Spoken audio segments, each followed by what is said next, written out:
As TikTok hit phones in 2018, almost every video on the platform ended up in some sort of cringe compilation. Legions of chronically online teenagers quickly labelled the app as new, weird, and for losers, and for a while it seemed like that was never going to change. However, fast forward to 2023, and TikTok is one of the most downloaded apps in the world, and is responsible for many of the alterations other social media platforms such as YouTube and Instagram had to implement in order to keep up with it. Initially, TikTok was known as Douyin thanks to its invention in 2016 by a little-known Chinese company called ByteDance. ByteDance would later purchase Musical.ly, a lip-syncing app produced in North America boasting roughly 100 million monthly active users, in order to break into the English-speaking market in 2017. Then, in August 2018, Musical.ly merged into TikTok, and users woke up to find their favourite app completely rebranded thanks to ByteDance. At first, this did not go down well, but as the years rolled by, and with the advent of the pandemic, suddenly TikTok became the world's largest app and everyone was on it, and every social media platform wanted to be it.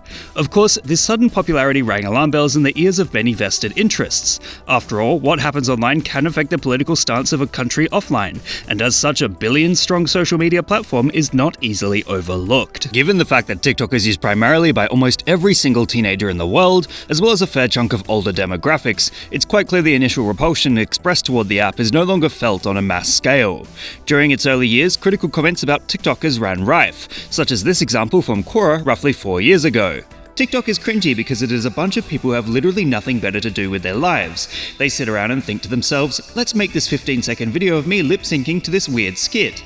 However, it could be argued that other areas of cringe seem to not just be from a social perspective, but that of a political and privacy perspective. It has gotten to the point where aforementioned privacy concerns are resulting in TikTok's removal from many devices. For instance, in 2020, India completely banned TikTok, and its country's 150 million users suddenly went dark, after the country cited the app as an unacceptable risk to privacy and security. Indian TikToks at this time were a prime source of entertaining cringe content, so it's a shame to see it go. As such, it's safe to say Indian politicians think it's cringe. Plus, the United States has attempted to ban it multiple times for the same privacy reasons, and so they think it's pretty cringe too.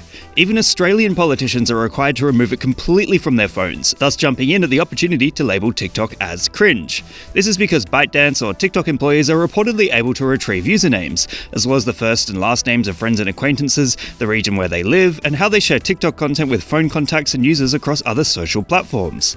As such, what we're seeing is an extreme demonstration of international cringe toward TikTok, as many areas demonstrate a distinct lack of trust in the app and the country it comes from. However, there is of course the argument that TikTok is not cringe. A lot of interesting trends and genuinely powerful movements stem from the platform, as it heralds as a successor to Vine and has now been adopted as the de facto social media app utilized by teenagers.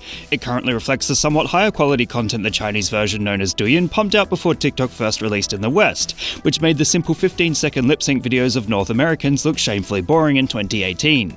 Plus, many people's livelihoods now depend on it, which is a bit of a double-edged sword as they love the app but live in financial insecurity should it be totally banned, which is a bit cringe. Millions of Indians were able to make a living from the app when they previously couldn't, and it's cringe that that option is gone for them too. As a result, dancing and lip-syncing to silly music isn't really all that cringe in of itself. It depends on the person doing it and if they're just having fun or not. Ultimately, TikTok's cringe factor seems down to whether or not China is able to instill trust in other countries. This goes both ways, as it is well known that Silicon Valley social media apps that have dominated the internet such as Facebook, Instagram, Snapchat, and YouTube all take users' data and sell it in some capacity to get that sweet revenue. As such, the privacy issues stemming from TikTok seem to be a bit of a pick your poison type deal, as American companies famously commit the exact same infractions on the privacy of their citizens. In short, TikTok is arguably still cringe politically and privately speaking, but on a social media platform level, it seems to have been enthusiastically adopted by the masses and affords a far more positive attitude compared to 2018. See you next time on Lessons in Internet Culture.